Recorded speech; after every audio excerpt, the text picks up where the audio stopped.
Thanks so much for joining us today. We'll let everybody get situated for a couple more seconds, and then we'll get started. If you want to drop into the questions where you're tuning in from, we'd be happy to hear, and I'll try to answer as many questions and comments and everything as we go along. So feel free to put any of your questions throughout the presentation into the question section of your GoToWebinar control panel. And any questions that we don't answer, of course, you can always email members@aaii.com. Like we've got everybody pretty much settled. So yeah, I just want to say hello and welcome to this afternoon's webinar, Victory Through Value, VMQ Stocks Portfolio Annual Review, led by Charles Rotblut. Thank you so much for joining us, and we are happy to have you all here. My name is Jennifer Scheer, and I'll be your host for today. And a few things to go over before we begin. I want to remind all of our webinar viewers that AAII is a nonprofit educational group and is not a financial advisor, and thus is not able to give personal advice. Every investor is different. That's why our goal with each broadcast and article is to educate you on how to make better financial decisions. And a handout of the presentation is available under the handout section of your GoToWebinar control panel, which is located on the right-hand side of your screen. Additionally, a copy of the slides used during today's presentation will be sent to all who attended today. And if you have any questions for our speaker, like I mentioned before, anytime during the presentation, please submit them using the questions section of your GoToWebinar control panel. And then once our presentation concludes, I'll select a few questions for Charles to answer. And any questions that are not selected for the broadcast today will be reviewed and addressed afterwards. Or like I said, you can email them to members@aaii.com. And if you experience any issues with the audio or the video of the webinar, please consult the instructions on how to change your device's settings, or you can consult the GoToWebinar website for support at gotowebinar.com. And of course, just a friendly reminder that this presentation is recorded, and a replay of the webinar will be available early next week on the VMQ website. That's vmq.aaii.com, and we'll include all of the links to this presentation's handouts, as well as any resources that we discuss.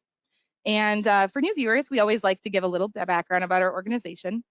The American Association of Individual Investors is an independent nonprofit corporation formed in 1978 for the purpose of assisting individuals in becoming effective managers of their own assets through programs of education, information, and research. And with that, I'd like to hand over the presentation to Charles. Thanks, Jenna. I hope you're doing well. Thanks everybody for joining us. On behalf of everybody at AAII, we wish you a happy new year, a healthy one, and a prosperous one. So as Jenna said, we're going to go over VMQ today, doing our annual review. I'll talk a little bit about the strategy, a little bit about last year, a little bit about where we're at now, and we'll look forward to the rest of 2024. But let's just start. I'd like to start off with just an overview of VMQ. Those of you who have been longtime subscribers will be well familiar with the strategy. Those of you who are newer may not be as much, and certainly I realize some of you would just appreciate a little bit refresher about the strategy itself. So VMQ is a factor-based strategy. Factors are basically traits of stocks associated with higher returns. We know over the long term, some of the primary factors are value, which means low valuation. Typically, it's actually described high minus low, meaning a high book value, book to price value, which is the inverse of price to book. We know in general that cheaper stocks, portfolios of cheaper stocks have done better than portfolios of highly valued stocks over time. We also know momentum. We show there, we define it as relative price strength, but we know stocks that tend to outperform the market continue to outperform versus stocks that underperform the market tend to underperform. And again, we look at that on the portfolio level. We also know there's a quality effect, meaning companies with strong underlying fundamentals, those stocks tend to outperform stronger quality. Stocks with weaker quality tend to underperform. With value, the reason why value works over the long term is that people tend to underestimate the outlook for companies that have low valuations. They tend to be a little too pessimistic on how these companies will perform versus companies that have high valuations. You have a lot of expectations priced in, and when you have high expectations, you also have more room for disappointment. With momentum, it's exactly the opposite. I know this is going to be a big shock to a lot of people, but people like stocks that outperform. And what we find out is that stocks that tend to outperform over periods of 26 weeks to 52-week periods tend to continue to outperform. Now, again, we're talking about relative price strength. So how a stock performs relative to the market and relative to all other stocks. So it's not a question of one stock having a gain of 20% is necessarily what you're looking for. It's more a case that maybe the stock's performing, returning 10%, and the market's returning, say, 7% or 8%. So you're looking for a stock that's just doing better on a relative basis. And in a bear market, that relative performance that's better could just be losing less money. Finally, good quality means strong underlying fundamentals. What is interesting when you look at factors, valuation's easily defined, momentum's easily defined. For quality, it's not really defined that well, depending on what quality ETF you look at, depending on what study you look at. There's differences of opinions, but we know in general it means a company's cash flow positive, it's not overladen with debt, those types of things. And so the way we handle in VMQs, we assign grades.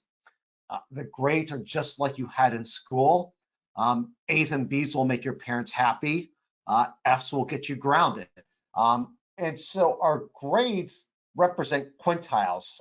Quintiles are basically splitting the universe of stocks into groups of 20%. So best 20% is an A, next best group is a B, so on to where you get the worst group is an F. So simple quintile ranking. So VMQ follows a very quantitative approach in terms of how the portfolio is measured and how we actually rate the stocks in terms of their value, their momentum, and their quality. So by looking for grades of A or B, what we're seeking are stocks that are below average in valuation, have stronger than average momentum, and have stronger than average quality. That's the strategy in a nutshell.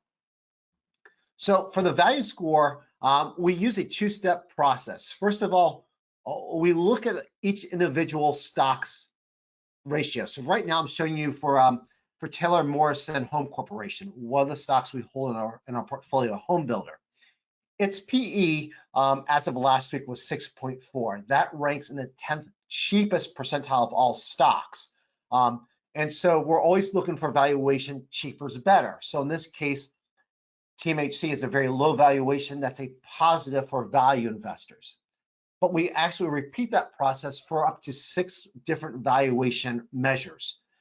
Once we do that, then we look at the average rank for each of those 6 valuation measures. So how does Taylor Morrison's PE compare against all other stocks? How does its price to book ratio compare against all stocks? How does its price to sales ratio compare against all stocks, etc.? We do that for each valuation measure. Then we actually take a composite of all those valuation measures as a second stop. So we say, okay, what is the average valuation rank across all valuation ratios we've considered? And then how does that average valuation rank compare to the average valuation rank of all other stocks? That's where you get to that second bar. And what we see with Taylor Morrison, when we look across its various valuation measures, we see that it's one of the cheapest stocks in the universe. So it's the cheapest 5%. And so for value, the lower the valuation in general, the more attractive it is. The only exception is when you get to something like shareholder yield or buyback yield or dividend yield, then you actually want higher because yields are inverse with valuations. But for our scores, we actually assign higher scores to stocks with lower valuations so that this score ties in with the momentum and value score. So there is a little bit of flipping there when we're looking at low valuations, but assigning a higher value score to it. For momentum, we actually do look again at performance. And for momentum, stronger performance is better. We actually use a weighted 4-quarter relative price strength rank. So that's a lot of words. What you see on the screen is actually how we measure it. And this is a chart for TMHC, for Taylor Morrison. We look at each individual quarterly period. So we don't use calendar quarters, we actually use rolling periods. So approximately each 13 weeks. and we look at the relative performance for Q4, which is basically 4 quarters back in the future. Q3 is going back 3 quarters. Q2 is going back 2 quarters. Q1, you're basically right now looking at approximately November, December, and into January, approximately. And so that's for the most recent 13-week period. But it's weighted, so we give more emphasis to the most recent quarter than the other quarters. So we're giving a little bit more emphasis on recent performance, but we're also considering it over the 52-week period. And as I said over a few minutes ago, when you look at the momentum factor, it's generally looking at periods of 13 weeks to 52-week periods in terms of measuring it. We did look at 13-week relative strength. We looked at 26-week relative strength. When we first started VMQ, in fact, we used a 26-week relative strength indicator. We also looked at 52-week relative strength. And what we found out was this weighted 4-quarter relative strength actually had the best performance out of all of them. So that's why we use this 4-quarter weighted 4-quarter relative strength. If you go in the VMQ analyzer, and you can access that by clicking on any ticker symbol on the VMQ website, you'll actually see the breakdown for each quarter. We actually quantitatively list those numbers. You can actually see how those numbers go from quarter to quarter, as well as the overall relative strength that we're using for assigning momentum. So that's on the site. We try to be very transparent in terms of how we use the strategy. Now, for our quality score, it's the same 2-step process as we use for value. Whereas value, though, we use 6 criteria. For quality, we use 8 different criteria. We look at accruals, we look at gross margins, we look at how profitable a company is relative to its total capitalization. We consider a stock's bankruptcy risk. And so for each of those, we again do that first step where we look, well, how does that quality indicator compare against all other companies? So right here on the screen, I'm showing you return on assets, which is basically how much money is the company making off of its assets. And this number does vary by industry. Companies that are more capital intensive, such as home builders, obviously they need land, they need wood, they need brackets, tools, a lot of different materials to build a house. They're more asset heavy firms. So what's an attractive return on asset for them, does vary, but we do look at return on assets across the board. And for Taylor Morrison, they tend to be pretty profitable relative to their assets. So in this case, they do rank in the 89th percentile of all stocks. So again, we look at that, we redo this for all 8 of the quality criteria. If there aren't 8 valid quality criteria, we'll look for at least 4 to assign a score. And then again, we'll consider the average of all those quality scores against the universe of all stocks. So that's what you see in this lower bar here, where Team HC has this quality score of 92. So again, here, you also see that higher quality scores are better. That's why we flip the value. So for momentum, higher value.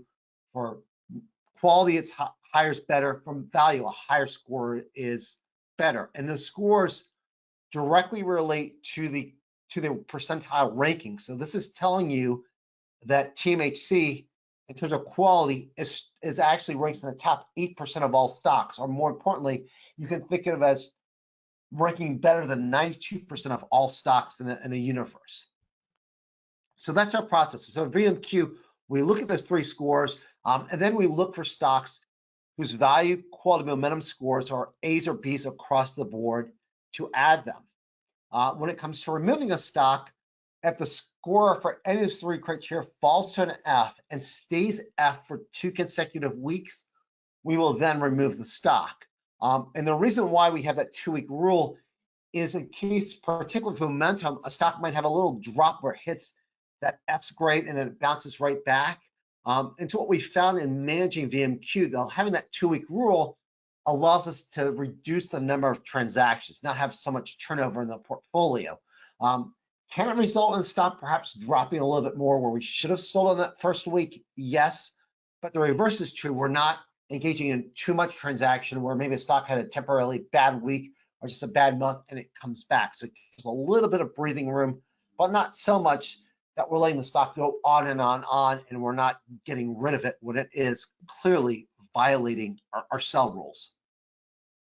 And Jenna, before I go to the 23 recap, you have a poll, correct? Yes, that's correct. Let me launch it right now. The question we're asking right now is, what is your favorite characteristic to look for in a stock? And you can either select low valuation, strong underlying fundamentals, outperforming stock price, small size, or dividends. So please participate, and we'll keep the poll open for just about 30, 60 seconds. Great. And Jen, are there any questions that came through? I know I just gave our viewers quite a bit to chew on. Yeah, let me take a look real quick. Yeah, we have a couple questions. So one of them is, how often do you evaluate the performance of the 4-quarter weighted system? We haven't done it in a little while. We did a pretty extensive back testing where we actually went back, I want to say with that, we went back all the way back to 1988, and we probably ran it through 2021. We try not to update them every year because you could have a year where it just isn't working right. We see this particularly in our stock screens review when we look at the performance of our earnings estimate revision screens. We know in general, companies with positive earnings estimate revisions tend to do better, but every so often you have companies with negative revisions actually outperform. So we don't do it regularly, but we do look at them periodically, and we certainly from time to time will actually test the various criteria. But one of my goals is that it's on our to-do list to actually test looking at a composite score. We actually had a singular score for VMQ, and that's going to require some pretty extensive back testing because we also want to do it on an A+ basis as well. But to answer your question, we do it periodically, but not every year. That makes sense. And we're getting a couple questions in, but I think that you might address them later in your presentation, so we'll hold off for now. But if we don't, I'll write them down and I'll make sure that we get to them later down in the broadcast. All right, we have about 77% voted, so I'm going to close it and I'm going to share our results. And it looks like we have about 53% that said that strong underlying fundamentals is a characteristic that they favor. And then also, I think the runner-up is at 21% outperforming stock price. Interesting. And yeah, certainly strong quality is a definitely must-have in a stock. I firmly agree with that. Great. Thank you so much for participating. I appreciate it. Sure. All right. Go back. My screen showing there, Jenna? Yep, you're good to go. Great, great. So let me go. I'm going to talk about 2023 and do a little recap here. So one of the things about 2023, you really have to think about it up to early March and then after early March. And the reason why is two things happen in March. One, as many of you remember, there was a run on Silicon Valley Bank. But the other thing is, and it kind of get lost in the shadows, right about March, I want to say March 14th, OpenAI released GPT-4, ChatGPT 4.0. And that really sparked interest in AI, these AI chatbots. That's when people really started looking at them, really started having that interest in it, and you really started things taking off. So it's interesting. I actually have early March, highlighted on this chart. And if you look beforehand, the darker blue, purplish line, that actually is the Russell Value 2000 ETF. So it's looking at small cap value stocks. The lighter blue line is the IVV, which is basically the iShares Core S&P 500. And as you can see, during the first 2 months of the year, small cap value was beating, essentially large cap growth, it was beating the S&P 500. March happened, Silicon Valley goes under, some other banks go under as well, and then OpenAI releases its GPT-4. All of a sudden, large cap growth particularly takes off like a rocket, and small cap value plunges. Now, that big plunge in the Russell Value 2000, a lot of that plunge actually was banks that you saw dragging it down because this index has a heavy weighting to financials. But you also saw value rotate out because, as you know, last year when you had excitement about AI, a lot of interest went into technology stocks, particularly Google, Microsoft, and NVIDIA. And those really drove the performance of the S&P 500. And I wrote about this on Friday in my VMQ commentary. VMQ outperformed the Dow Jones AAII, which is a market cap weighted ETF, 7 out of 12 months last year. So if we're playing a baseball game, VMQ outscored AAII during most innings. But there were those few innings where AAII really out-hit VMQ, and that was particularly March, April, and May, where it really took that huge lead in it.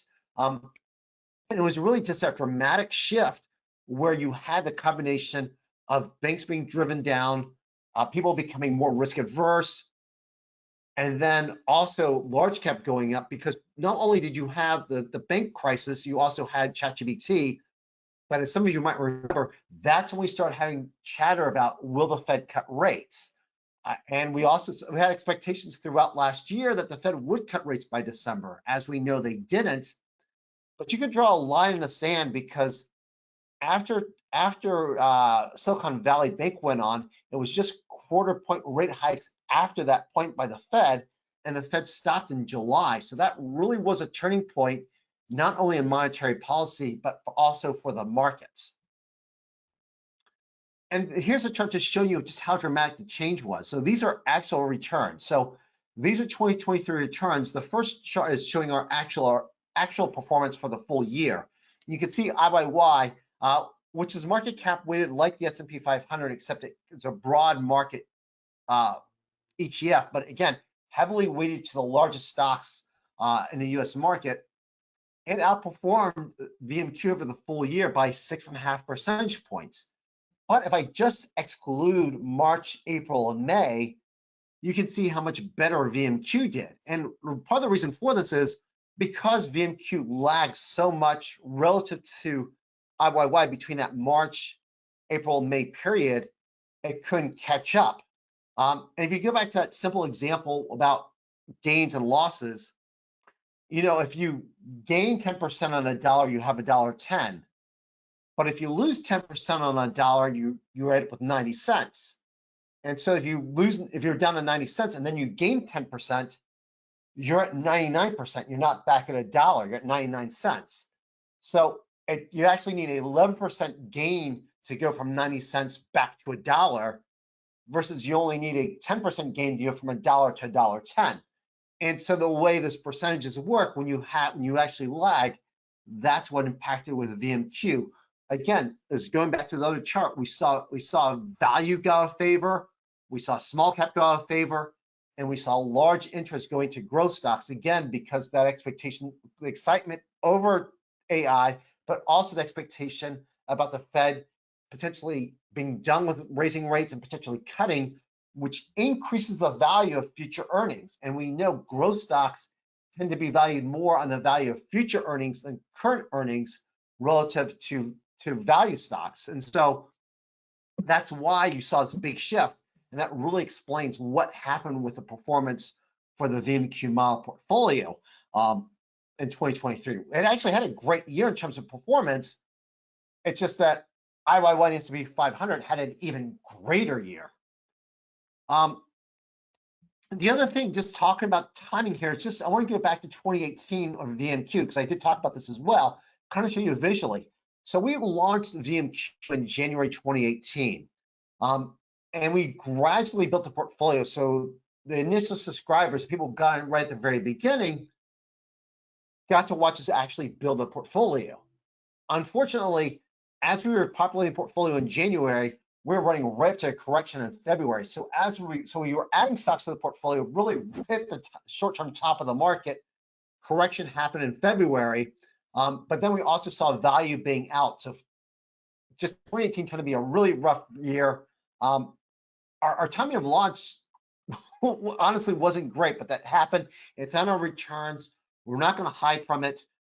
It's part of our return record. But what's interesting, if you look to the right, you see the difference when we just exclude 2018, how close VMQ is to 2019. So I'm showing you just so you understand that timing does matter. and the period of returns that are reported matters greatly as well. We're very open. We show you our year-by-year returns. We report return from inception, report current returns. Sometimes in other newsletters, you see them cherry picking returns. You see them cherry picking their winners when they're trying to talk about what they do. We believe in laying it all out so you can see what happens. But it's also a good education. It's also good from an educational standpoint to understand why it's happening and sometimes just the impact that timing can have, both to the positive, but also to the negative as well. But going back to 2023, I showed this in my investor update a few weeks ago. This actually is from Kelly Cox at Ichiro, and it was republished in the Financial Times. This shows you the percentage of stocks underperform the S&P 500 each year. As you can see here in 2023, 72% of stocks underperformed the S&P 500. That, according to the Financial Times, that was the highest number since at least 2000. So most stocks underperformed the S&P 500, including stocks held within the S&P 500. If you look at the returns of the S&P 500 versus the returns of the S&P 500 equal weighted ETF or equal weighted index, they're the same exact stocks. It's just that the S&P 500 that most people pay attention to is market cap weighted. It gives the largest weights to its largest stocks. The equal weighted S&P 500 assigns an equal weighting to each stock. And that difference in weighting made a huge difference in returns. So if you look at your portfolio, look at some stocks you held and you're not so happy with them last year, realize they're actually more typical of what actually happened than what you saw in the headline numbers. And I thought I had this chart in here. Actually, I don't. But one thing I was going to show is, let me go forward here for a second. I don't have it. I thought I might put it in there. So one thing I want to point out when you look at this is understand the impact that the Magnificent Seven had on the portfolio. Your NVIDIA, your Alphabet, your Microsoft, your Apple, etc. They really drove the market last year, and they really drove the concentration in the S&P 500. So last year, you saw the S&P 500 being extremely concentrated at the top end, much higher than we typically see it historically. And because the stocks are so large, and because the S&P 500 is market cap weighted, and because there's so much that rotation to growth and excitement over AI, that really affected the markets, and it's why the S&P 500 really outperformed most of their indexes, and why you even saw the growth S&P 500 index even doing better because you have that very large cap weighting to tech affiliated companies. Now, going back to VMQ here, one of the things we did last year is introduce the 3-year performance rule. And the idea behind this rule was to have a reason to really get rid of stocks that aren't violating one of our sell rules, meaning that their value, momentum, and quality grades haven't fallen to an F. We're not seeing them being unprofitable. We're not seeing other problems with them. Have some type of net that says, okay, if they're still lagging, and let's get them out of the portfolio. And now the 3-year period's arbitrary. David Dreaman, the well-known contrarian investor, uses about 4 years. I've seen some people suggest using 2 years. Our shadow stock portfolio, I think, uses 4 years. So the idea was just to have some line of sand saying, if it underperforms over this period, get out of the stock. So basically, if a stock has underperformed over the last 3 years that's been held in the portfolio, we're going to get it out. Last year's the first year we introduced it, so it did actually result in 5 stocks being sold in the portfolio. Most of the stocks that we've held for quite a period of time. And so you can see on the list here, ABM Industries, Aero Electronics, MarineMax, Sally Beauty Supply, and Target. Now, in the case of MarineMax, we bought it early during the pandemic where there's a lot of interest in boats. Boat sales have kind of waned. Sally, very strong, fundamentally strong stock, but they do a lot of their customer base tends to have been a lower income quartiles or deciles, I should say, and so they're more affected by some of the inflation. Target's interesting. So Target has been struggling for a while. They've been blaming theft. They had inventory issues, some earnings issues. We finally sold because they kept underperforming. And about a month after we sold it, they actually reported better than expected earnings, but their sales still fell. Their guidance wasn't spectacular, but was a case where the market just seemed so excited they actually beat estimates. They unexpectedly jumped and they had a much stronger reaction than we've seen earnings reports prior to that. So there are going to be cases where we sell stock and we look like geniuses, and there's going to be times where something happens after the point we sell it. You come back and say, well, maybe you should have held it. I'll talk about energy later, but understand we do have these quantitative rules and we're going to follow them. It's like what keeps us disciplined. But even though it's disciplined and there's a reason behind the rule, sometimes things happen where you kind of, the market's not afraid, for instance, to make you look silly, but you're better off having those instances where you go back and says, I really should have maybe ignored the rule this one time, having instances, a lot of instances where you should have told yourself, oh, where you would have told yourself, I should have followed the rule and you didn't. You're always better off being disciplined and having those rules that are repeatable, even if they don't work 100% of the time, because no rule is going to work 100% of the time. So we did have two other deletions. One is Veritiv. Since we launched the portfolio in 2018, we've had 8 portfolio holdings being acquired. Veritiv was the last and most recent. And acquisitions are my second favorite reason to sell stock, because it usually means we made money. And in Veritiv, we had a nice profit, and then the acquisition offer actually even added more to that. So we're very happy to have that happen. Now, energy, I mentioned that in a second. We sold that because it had a weak quality grade. That occurred, and energy is basically a utility reseller. It resells electricity to homeowners, but it also bought a smart home products company that just seemed like a really weird match for it. And because they spent a lot of money and incurred a lot of debt on acquisition, its quality grade fell to F. So we sold it. Probably a few months after we sold the stock, and I did talk about this Friday in VMQ, my VMQ commentary, an activist investor got involved. They ended up forcing out the CEO in the case of energy, and they made some board changes, and the stock actually reacted to that. So that's a scenario where you look at a stock where there's no way we could have predicted that happening at the time we removed the stock. And in this case, knowing what we knew at the time we sold energy, it was absolutely the right call, because you had a company that made an acquisition that didn't make any sense, and its fundamentals severely worsened. So, right reason to sell, but again, after you sell stock, things can happen. So before I go into where we're at right now, Jenna, have there been any questions that have popped up? Yes, actually. Let's see. Let me go through these. Let's see. Oh, this is a great question. So why hold a specific stock or why hold a stock for a specific length of time once it doesn't meet VMQ criteria? What is the thoughts and the process behind that?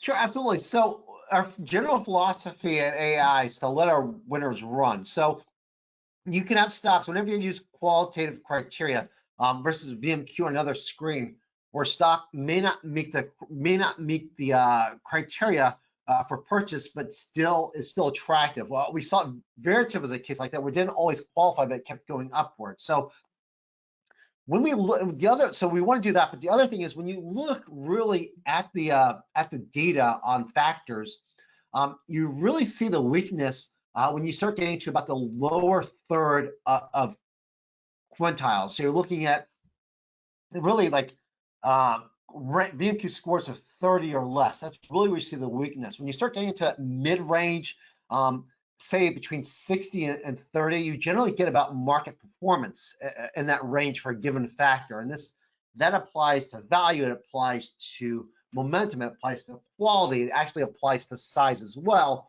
where we know small size tends to do better than large size over time. So you get that gray area where a stock isn't necessarily a bad stock, it's just not, wow, it meets our buy criteria.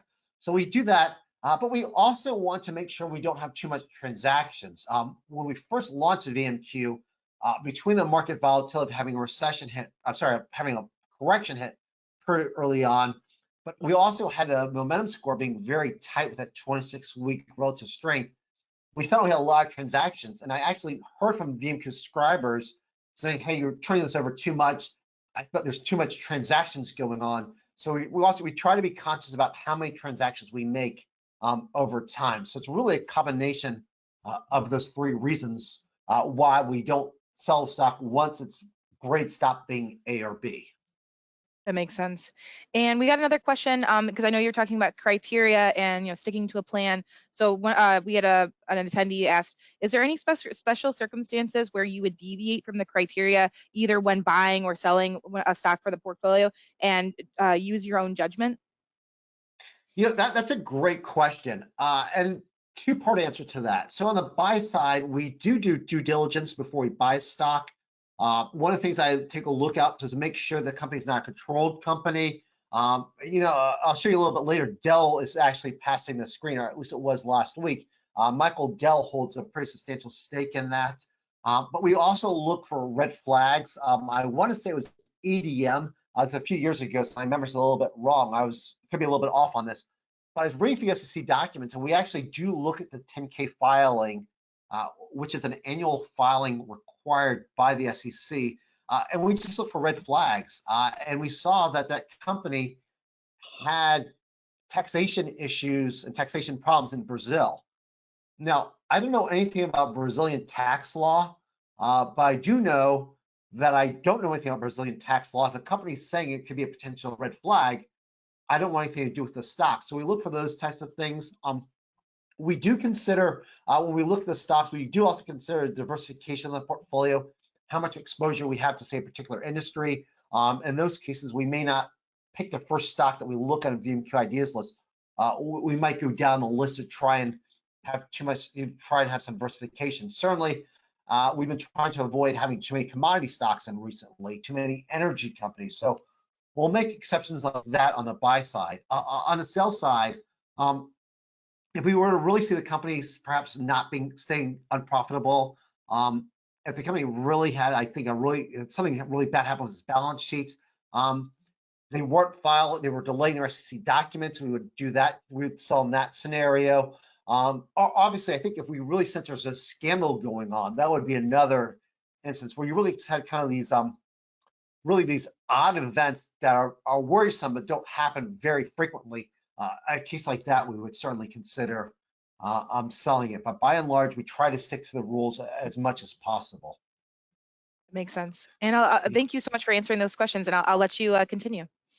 Okay, great. So let's kind of talk about where we're at right now in the market. So first of all, here's the current allocation of VMQ versus the market. And so for VMQ, I actually looked at our weightings within the portfolio when I calculated this chart. So not the number of stocks, but actually the relative weighting of each stock to the whole portfolio. As you can see, we're heavily weighted to consumer cyclicals.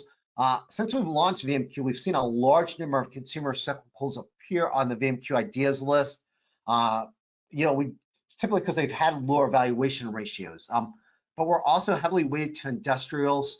I will point out the LSEG sector groupings and the way different data providers actually assign sector groupings to different stocks can change.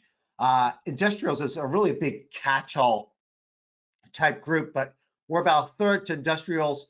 We do have energy, small amount of staples, you can see, and a small amount of basic materials. On the flip side is you have the Dow Jones US ETF. You can see tech, about 27% of the portfolio. Financials, we don't hold financials in a VMQ portfolio because when you look at banks, insurance companies, their balance sheets are structured very differently. Because their financial statements are structured differently, the VMQ scores don't work quite as well when you look at value or quality as well as other measures of quality. That's why we exclude financials. Nothing wrong with financials. It's more a question of how we're looking at stocks and assessing their quality versus the structure of financial statements. Healthcare, I would look at some healthcare in the portfolio. We just don't have any in there, but you can see a mix. But what I'll tell you when you look at these allocations is that if you want the allocation of the market, that's fine. I would encourage you to buy an index fund. I tell people this over and over. If you want the performance of the market, buy an index fund. by BlackRock and iShares, by a Vanguard, by a Fidelity Index Fund. Their expense ratios are really, really low.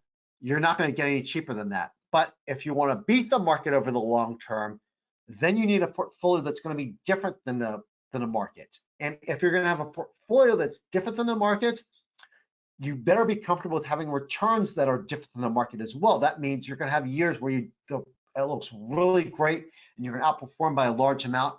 And you're going to have periods of time where the strategy perhaps isn't keeping up, and you're going to have periods where it lags. But over time, we know that portfolios that are based on criteria and factors that have been shown to work over time throughout history tend to have better long-term potential for outperformance. And that's the case with VMQ. It's the case with some of the other portfolios, our model shadow stock, our growth portfolio. But again, right now, we've seen tech really drive the AAII and the S&P 500, particularly last year. We saw it also 2018, 2019, 2020, where we saw tech driving those indexes.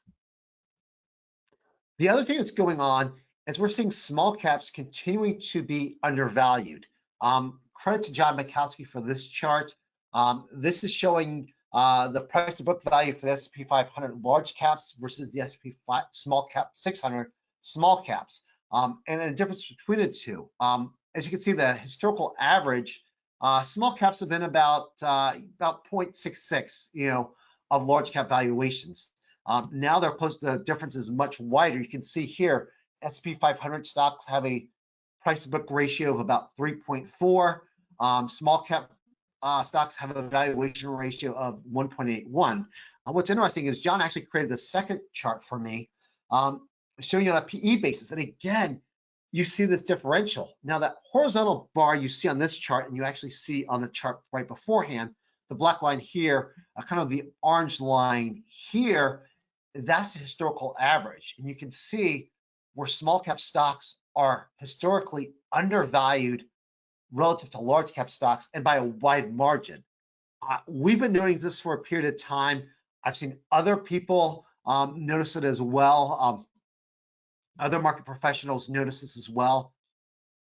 Two things. One, you can assume there's a historical relationship that's become permanently broken.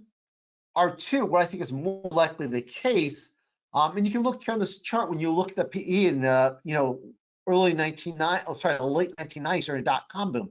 You see it down near the levels where it is now. That's a rubber band that's been stretched back too much in one direction, and it's waiting to snap back. So there's a saying in the financial industry that the polite version is reversion to the mean is a pain. What it means is that historical norms tend to resume over time. And when that swing back occurs, it tends to happen pretty rapidly. And people who are on the wrong side of that tend to get knocked down and really see big underperformance. But the flip side of that is that things can diverge from their average and take longer to revert back to average than you may have patience for. So both sides can happen when we're looking at returns back to historical averages. So I do expect small cap value to come back, and in fact, I expect small cap value to come back with a vengeance. Can I tell you when it's going to happen? No, my crystal ball isn't that good. We started to actually see it happen coming out of the coronavirus bear market. We started seeing it happen in 2002, 2001, 2002, and it was continuing in 2003. Then again, Silicon Valley Bank happened, GPT-4 got released. So if it wasn't probably the coincidence of those two things happen, 2023 might have turned out to be a better year. But we did see that start to swing back. You can see in this chart some signs of it starting to come back again. So maybe 2024 will be the year where we see this trend continue. No one can say for sure, but I do expect this thing, we're going to start seeing value outperform growth, small cap start to outperform large cap. I do expect it to come back. It's just a question of when and how long we'll have to wait. Hopefully not long, but when it happens again, it could be pretty substantial.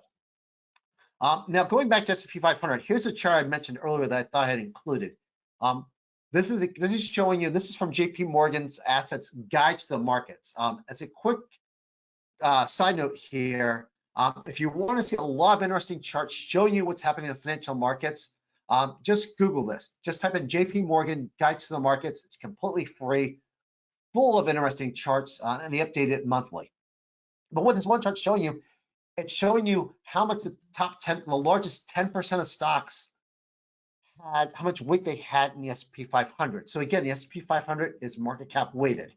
And I realize I'm starting to sound like a broken record using those terms, but you can see here, the 10 largest stocks account for nearly a third of the S&P 500. And it's really your Google, your Alphabet, your Microsoft, your Nvidia, your Tesla, those magnificent 7 stocks, because they're so large, they really account for an outsized influence on a direction of the S&P 500. As you can see in this chart, at the end of last year, the concentration in the S&P 500 among the 10 largest stocks is the highest it's been in really 25 years, a pretty substantially long period of time. So I do expect, again, that to also snap back at some point. When? I don't know. What I will say is when you look at stocks like Nvidia, Tesla, they've been great first movers. They've done really, really well. But anytime we've had these big technological shifts, sometimes our first movers aren't necessarily the ones that last, end up being the leaders. When you look at, say, Google as a search engine, those of us who used the internet in the early 90s, late 90s or late 2000s, remember, we were using Yahoo. You look in a tech sector, Cisco used to be a big thing. Things change, so it's not always the first movers that end up being the long-term leaders. I'm not saying that won't be the case with Tesla. I'm not saying that won't be the case with Nvidia, but don't always assume that the first mover is necessarily going to be the long-term leader. Not always the case. Now, in terms of the Fed, this is as of today. I actually updated this chart about an hour before we started. This is what the futures market is expecting the Fed to do this year. The current target range is 5.25% to 5.5%. The futures markets, and this is what traders are actually saying with their dollars, they expect interest rates by the December meeting to actually be down to 3.5% to 3.75%, to 4% to 4.25%. So at that high end of the range, that 4% to 4.25%, that implies 5 quarter-point rate hikes. So that means out of the 8 meetings this year, we're gonna have rate cuts at 5 of them. If you look at where we have that 28.5% range, we're looking at 3.5 to 3.75%. That implies probably larger, maybe a 50 basis point high cut, maybe a 0.75 basis cut sometime during the year, depending on how frequently the Fed makes cuts. Now, will this happen for sure? Probably not. I saw last year where they were calling for rate cuts that occurred at the December meeting. As we all know, this past December's meeting had no rate cuts. Right now, no rate cuts are expected to occur at the upcoming January meeting. But this actually is a useful tool for showing you what traders think will happen with their dollars. This is from the CME's FedWatch tool. You can type into Google CME FedWatch tool and see this, and it shows you the odds of where traders expect interest rates to be at the end of after each Fed meeting for the next probably 8 or 9 meetings. You can go on it, again, completely free. But it does suggest to you that the future markets expects the Fed to lower rates this year. If the Fed lowers rates, that could be potentially good for small cap stocks, could be potentially good for mid cap stocks. What we've seen from data suggests that when the Fed cuts rates, it actually helps smaller stocks. So we'll see what happens. This is not guaranteed. I can promise you these odds will change as the year goes on. I will periodically revisit them and talk about them. But right now, the expectation is that, yes, we will get rate cuts. And that could potentially be good for strategies like VMQ that does favor value, but is also market cap neutral, meaning that we don't favor stocks of any particular size. And because we don't, we tend to have a larger number of smaller cap stocks because we do look up and down the universe. Our main size requirement is a stock has to have a market cap of at least $30 million, but we also have a volume requirement as well that's on our site just to ensure there's enough liquidity that when we add a stock to the portfolio, subscribers can get in and out relatively easy and not drive up the price because everyone's trying to get in a stock with low volume and there's too many dollars trying to flow into it than there are dollars traded. Now, in terms of earnings, what's interesting as we head into earnings season, and really it's headed into first quarter earnings season. I'm sorry, did I say first quarter? I meant fourth quarter for 2023, and we're starting to get forecasts for 2024. Analysts are actually expecting growth, and their forecasts have been holding pretty steady. This is for the S&P 500. This is from LSEG. As of the end of last year, they were looking for about 11% growth in the S&P 500. If we went back a year ago, what we saw were earnings estimates being lower for 2023. From April 2022 through December 2022, we saw earnings estimates being cut. Versus here, has been some fluctuation, absolutely, but by and large, earnings estimates are holding pretty steady right now. Just like the probabilities for what the Fed's going to do, these forecasts are very much subject to change. We know the farther out analyst forecasts, the less reliable their earnings forecasts become. But this is a good sign that analysts are expecting growth, and we'll knock on some wood and hope we get some growth. But certainly over the next several weeks, we'll be hearing from various corporations and hearing what their CEOs and what their CFOs expect from the upcoming year. Going to VMQ, one thing I did see, and I mentioned this earlier, is we're starting to see tech stocks appear. It's really been a while since we've seen several tech stocks really appear. We've seen a couple here and there showing up on our ideas list, but not many. But as of last week, we saw several tech stocks. You can see them on here. I didn't mention again Dell Technologies. Michael Dell owns a pretty substantial stake in it. But you can see some other ones that we might consider. I don't know a lot about many of these companies other than Verizon because every month I pay them money. We obviously know Verizon where it's included in the technology sector. Interestingly, I'm just noticing that Cars.com's put in here as opposed to, say, consumer discretionary. I don't assign the sector ratings, but it's put in there. But we'll kind of see how the scores go. I will point out when you look at the value scores, their valuations do tend to be a little bit higher on here. So like a PC connection, science applications where you see the barely qualifying. But we'll look at those, and if we start getting to a point next time we add a stock, we see a lot of stocks. There are sectors or industries we already own a lot of stocks, and we might go down the list, and it might give us a chance, certainly, to perhaps consider adding a technology stock. Maybe one of these, or maybe it might be a different technology stock that gets that shows up on the list. We'll see, but it's encouraging to see technology come back into it, to see some stocks that are in the technology sector that do have attractive valuations, do have good momentum, and have strong quality as well. Okay, let's just go real quick. I'm going to look forward here real quick, and then after I'm done, I'll stop and take some additional questions. But looking forward, so when we look at the VMQ portfolio in terms of potential changes, we're watching APA Corp, the former Apache, the oil company. They did recently announce an acquisition, but its momentum score has been weakening. As of this morning, its momentum score was a 24, so that puts us on probation watch.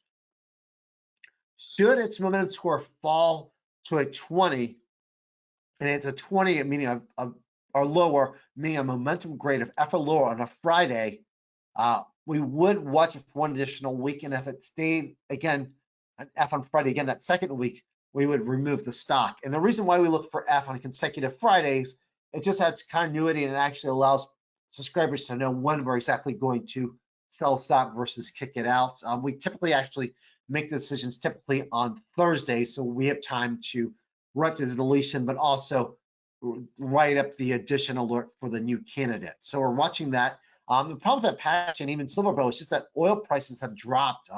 And Apache is an oil exploration and producing company. Its earnings are very much affected by the prices of oil and natural gas.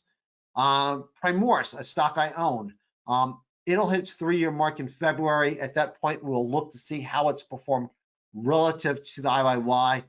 It's been underperforming since purchase, since it was added to the portfolio. We'll make that assessment in February, what we do. For disclosure purposes, I actually own Primoris. I owned it prior to it being added to the VMQ portfolio. And since it's been added to the VMQ portfolio, I have not traded my shares. And I won't trade my shares until eventually when it gets removed from the VMQ portfolio, whenever that occurs. Office Depot is interesting. We added it last year, and after we added it, one of their investors recently, one of the investment firms that owns shares of ODP, wrote a friendly letter to the executives at Office Depot, saying basically spin off Office Depot. We think Office Depot is causing the company, the stores Office Depot. We think the stores are making Office Depot look like a brick and mortar retailer and not an online provider of business products and services, and we think it's dragging down the valuation. So we think you should either get rid of it or considering put your whole company up for sale. So we'll see what happens. In 2001, they were looking to suitor for the Office Depot, and then obviously coronavirus pandemic. Sorry, I guess it might have been like 2020 they might have been doing it. The pandemic happened, or I might have my years off a little bit, but they were.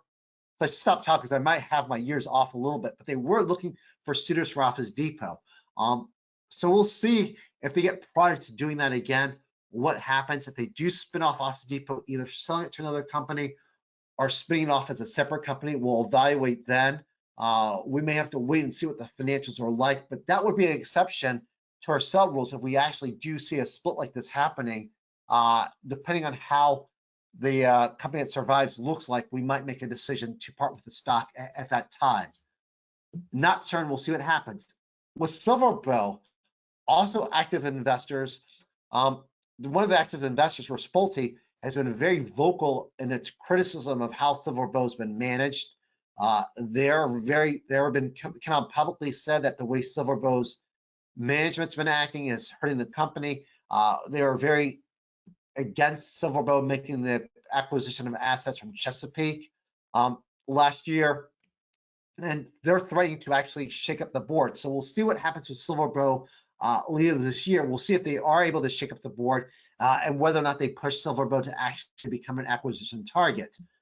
Chesapeake, actually, the remaining part of Chesapeake got acquired today. There's a lot of acquisition activity going on. So Silverbow's in a position, given its size and given its assets in West Texas, it potentially could be an acquisition target.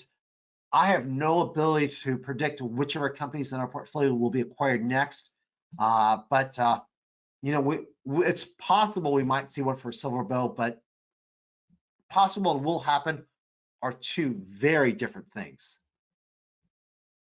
Now, if no portfolio changes are made, we're going to perhaps look into reinvesting money into a stock that's undervalued. Take a look at my notes here. I didn't write down, I thought it was in my notes, so I'm glancing here. I want to say we have about $570 in cash as of today in the portfolio. Typically, our rules for reinvesting is if we have at least $1,000 in cash that have accumulated from dividends and sometimes previous sales of stocks, and there's a stock in that portfolio that's both underweighted, meaning it's below the average position size of all 20 stocks, and it currently qualifies, we'll put those excess proceeds into the stock. We're not at that point yet. I haven't done the assessment, but when that happens, we'll let you know. When we make a reinvestment, there's no obligation for you to do anything. It's just our management approach. One of the approaches we follow, VMQ, is a quasi-equal weighted approach, where we seek to add stocks at a value equal to the position of the average stock. And that average position is simply portfolio value divided by 20 stocks, or divided by the full value of the portfolio. And that's the average position we try to add each stock at, and then we let stocks run afterwards. So we might reinvest in a certain stock, but we'll decide what stock that is and when we do it, when we get to a point of having that cash balance large enough. Certainly, if we make a change prior to that, that will impact our cash balance, and certainly will impact the timing of any future reinvestment. Finally, known market unknowns. One of the questions is, do we get the elusive soft landing?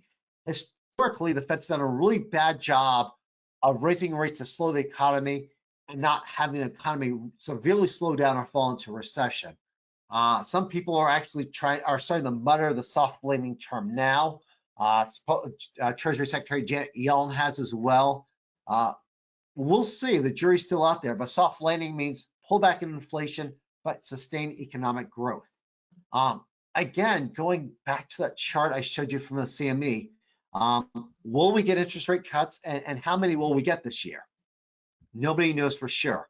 You know, at the bull market, will we still be very concentrated among those largest tech-related Magnificent Seven stocks, or will we see broader participation in the markets? Broad participation in the bull market would actually benefit VMQ, would benefit most investors' portfolios versus having very concentrated in those large tech-like growth stocks. And finally, again, the whole issue that we know small cap and value is due to make a comeback in terms of outperformance. Will this be the year? Remains to be seen. Certainly a boy can hope, but we shall see. But these are known market unknowns. And typically what happens at some point during the year, there's some unexpected event, or at least some event that few people were talking about ends up occurring that's really going to drive the market. And certainly last year it was that combination of Silicon Valley plus the sudden shift in interest into AI. This year, we'll see what happens. Obviously, an election year, but other things can happen. So stay tuned. We shall see. And Jenna, we obviously have one more presentation this week. Yes. So as many of you have known, especially if you're an AAII Platinum member, this week was our model portfolio review week. So each day of the week, starting on Monday, January 8th, we had the lead editor of the respective portfolio go over very similar to the presentation that that Charles gave today. So it was a look back on 2023 and some in-depth insights and analysis on current holdings, as well as an outlook for 2024.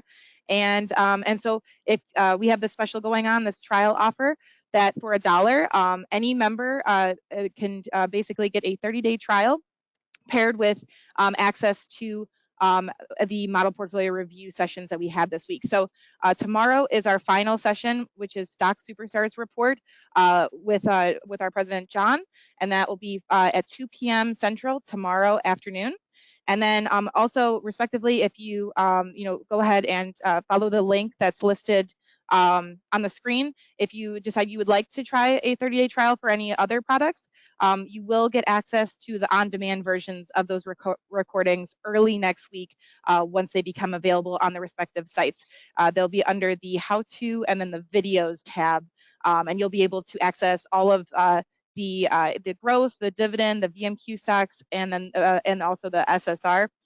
The AAII Mile Shadow stock portfolio recording will be available early next week, and it'll be on AAII.com/webinars, and I'll put that in the chat as well. So if you're interested in joining us for tomorrow's session with John and talking about SSR, then feel free to follow the link. And then just as a preface, if you are an AAII Platinum subscriber, you do get access to all, and then you also get access to all the on-demand recordings as well. Great, thanks, Jenna. I know we've gone over an hour, but are there any questions I can answer before we go? Yeah, we'll take a couple. There's actually been some really great questions, so I appreciate everybody for submitting those along the way. And I actually like to start off just so that everybody, it's a great question to get the Q&A session started, but I do like to ask, which type of investor is most suitable for the VMQ stocks portfolio? Does it matter if you have a conservative, moderate, or aggressive risk tolerance?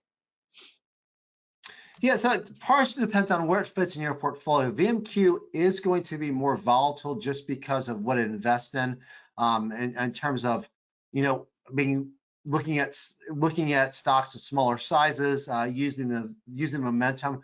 Those tend to be more volatile. But what we've seen over time, when you look at the S&P publishes data, they have a index that's similar in terms of spirit called the QVM Top 90. It basically looks at the S&P 500 and it kicks out the stocks, the 10% of stocks that are weak on quality, value, momentum. That over time is actually not only has it outperformed value, but it's actually given slightly better risk-adjusted returns than the S&P 500 has. But because you are investing differently than the market by following a strategy like VMQ, and because VMQ is designed to be different than the market, you do need to have really that emotional and that psychological willingness to be comfortable having returns that are different than the S&P 500. The academic, the industry data suggests VMQ should outperform over the long term, but that outperformance is going to come from being different. And so by being different, we are going to have some years where we underperform. So, it's not so much a situation of, I guess, your allocation preferences as much as really your willingness to cope with that.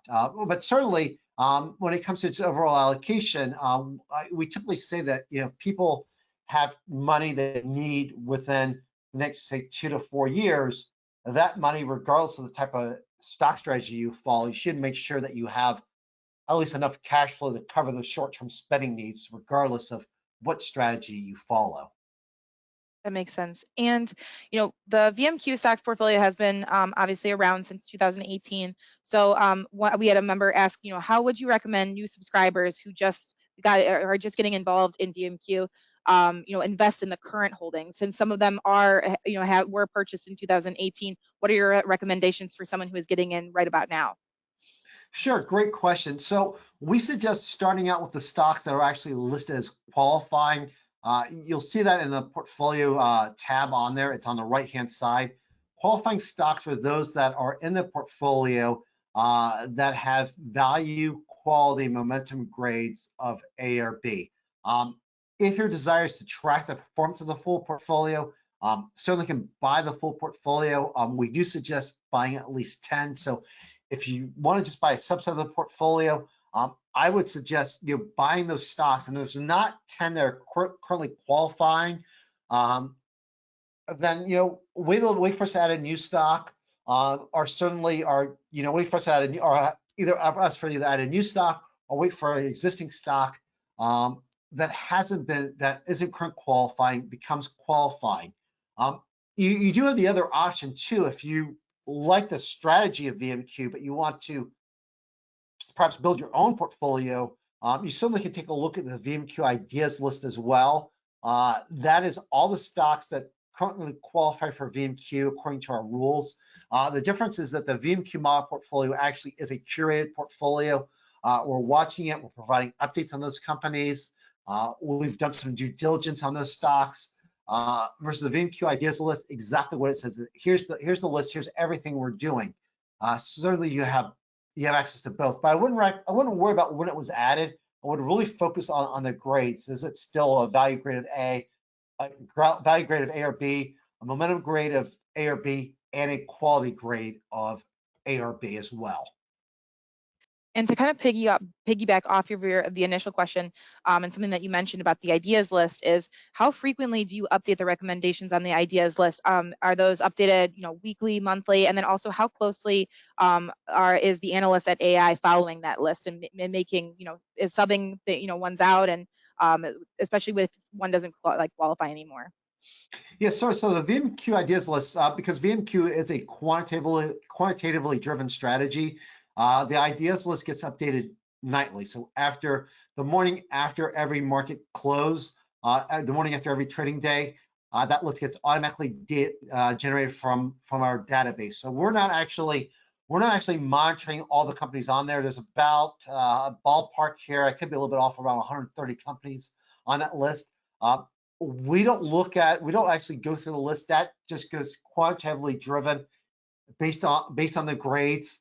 It's listed on there, but then when we decide to add a stock, we will then at that point do the due diligence, where we'll look to see if there's some factors not considered by the database that might influence our decisions, such as, again, is the company controlled? If there's some red flag we need to know about. Occasionally, I've run into situations where a stock appears on the ideas list because it has strong value. It's a very cheap value, has very strong quality, but it just agreed to be taken over. It just agreed to be acquired. So suddenly you have this strong momentum because it's price jump from the acquisition. Well, our database looks at it and says, okay, well, this has a low valuation, has strong fundamentals. Oh, but its price is doing really well. So I'm going to put on a VMQ ideas list. Again, that's the one thing when you're using a quantitative driven system. Great job at looking at the numbers and giving you that list, but it's still that human step of, okay, let me just take a little bit more of these quantitative factors and see if there's something not considered by the quantitative strategy that I should consider before I actually make the addition to a real world portfolio. That makes sense. And let's see, got a couple other questions coming in. Let's see.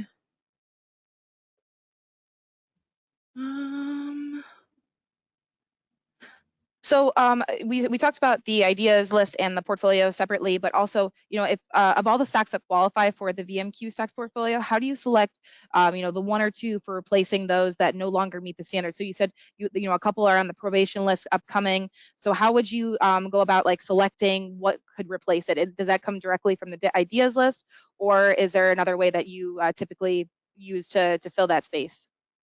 Sure, all the candidates for the VMQ, all the stocks within the VMQ portfolio are from the ideas list. Every stock we've ever added to the VMQ portfolio has come from the ideas list. What I'll do is, I mentioned before about having a composite score for VMQ, one of our projects we'd like to work on. What I do now is actually on the VMQ ideas list, you can actually export the list as an Excel spreadsheet. There's a little Excel icon in the upper right-hand corner. I'll download it and I'll actually do a composite score myself where I look at the stocks with the highest combined value, quality, momentum score, and I'll sort them by that. And then I'll go through the list. I'll look at the first stock passing first, but I will consider industry and sector considerations. For instance, right now I've been skipping over oil companies and metal companies because we do have quite a bit of exposure to the commodity sector right now. And so I don't want to overload there. Same thing with home builders. So I might go down a list a little bit when there's allocation decisions, and then I'll start looking at companies. And when we do add stocks to the portfolio, on the daily edition, I'll actually talk about here's what we looked at, list some of the stocks we pass on, explain a reason why we might have passed on a certain stock or two. But I do try to using the stock, I try to add either has the best combination of cheap valuation, strong momentum, strong quality, or pretty close to it. But there always is going to be a little bit of subjective matter in it. But by and large, we try to allow the quantitative strategy to tell us what to add. But as part of the due diligence, as part of considering having some considerations for allocations, there's a little bit of change in it. But it is a repeatable process. And you'll see when I make the addition that I do provide that explanation for how we actually settled on the candidate that was added. That's really good to know. And you mentioned in your slides towards the end of your presentation about reinvesting some of the money that you have left over, but if it's made from like dividends or from a sale of a specific stock or something like that. So just like how you send out addition or deletion alerts to subscribers, do we alert them for reinvesting, or how do we handle that to notify subscribers? Since usually, like you mentioned, there isn't they're not recommend, or they're not tied to reinvesting on their own. They can make their own decision based on that. Yeah, absolutely. So the reinvestment, we do not send out a separate alert for the reinvestment, but in the weekly commentary, we do discuss it. We'll explain what we added into it. And typically, I usually put in a subject line. If not, I'll put in the opening paragraph, hey, we made a reinvestment, and discuss what we do it. So we don't send an alert out of it because it's no actions required on the part of the subscriber. It's really a change that we're making to the portfolio internally. And also, subscribers might have different weightings depending on how they structure their portfolio, depending when they got in a VMQ portfolio. But we will say in the commentary, we'll explain what we did and what stocks we made the reinvestment. And also in the detailed transactions, it's under the portfolio drop down on the menu. You can actually see every transaction we made in the portfolio, whether it's a reinvestment, whether it's a purchase, it's a sell, dividends, even interest we get off Schwab, which is often, might be 10, 15 cents. We put it all in a detailed transaction. So if you ever want to see it, every transaction we've ever made in the VMQ portfolio, it's listed in there. Oh, that's excellent. Excellent. And we got a couple more questions, but you know what? I think since we're over time right now, I'm just going to ask you one final question, and then any leftover questions that were not answered, feel free to email members@aaii.com, and we'll be happy to get those over to Charles so that he can answer as well. So the final question is, my final question is, so was there anything that surprised you over the last year regarding the value stock universe or the VMQ stocks portfolio itself? Oh, that's a good question. I was really surprised about the reaction to Silicon Valley Bank. That kind of surprised me that VMQ underperformed. It's the ADCO kind of surprised because the pharma economy has actually done really well, and they've had some really strong earnings. But they really weren't a great performer last year, and it's kind of surprising because great fundamentals. In that case, I think a lot of people were looking forward and concerned that perhaps the pharma economy is at a peak. It's important to realize, though, that ADCO sells internationally.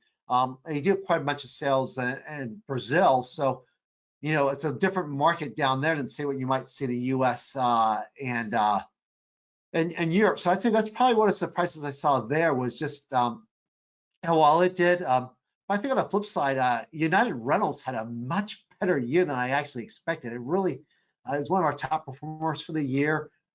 Really did well. And what's interesting about United Rentals, they rent big equipment to construction companies, other things, cranes, bulldozers, the like. They're really going to benefit from the infrastructure spending, and a lot of that hasn't hit yet just because of the processing process. So trying to get outside the processing at the permit process. So they should actually be having, should be good for them going forward as well. But they really had a fantastic year this year, and then probably better than I was expected. So I always like to be surprised in that way as well. That's great to hear. And is there anything last comments or anything that you want to share with our audience? I just want to, again, thank everybody for showing up. And I'll just reiterate what I said earlier. If you want to beat the market, then you need to think about investing different than the market, and you also need to be comfortable having returns that are different than the market. Again, nothing wrong with getting the market's return, nothing wrong with getting buying index ETF. But I will say, if you want to beat the markets, realize that particularly S&P 500, a lot of money's in the S&P 500, a lot of smart minds in the S&P 500. So you really want to think and act differently than trying to own the market portfolio if you want to do better than the market portfolio. And again, Happy New Year on behalf of everyone at AAII. And make sure tune in tomorrow for John's Stock Superstars presentation. John's a good presenter, and I'm sure it'll be an interesting presentation tomorrow. Yes, it will be. I'm very excited, and I hope everybody does get to join in and take advantage of some insights and commentary from John. And I just want to thank you, Charles, so much for guiding us through our annual review of the VMQ stocks portfolio. It was very insightful to look back on 2023, have a little bit of outlook on 2024 and what to expect. So I really appreciate you going through there and delving into the portfolio performance and the holdings. I know I'm not the only person who learned a lot today. Well, thanks for hosting, Jenna. I appreciate it.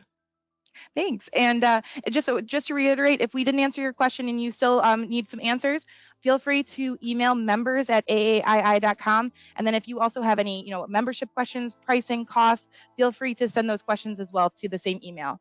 And if you haven't delved into the VMQ stocks portfolio yet and want to, you can visit vmq.aaii.com, and there you can find the robust ideas list that we mentioned today. You can try out the VMQ stocks analyzer tool.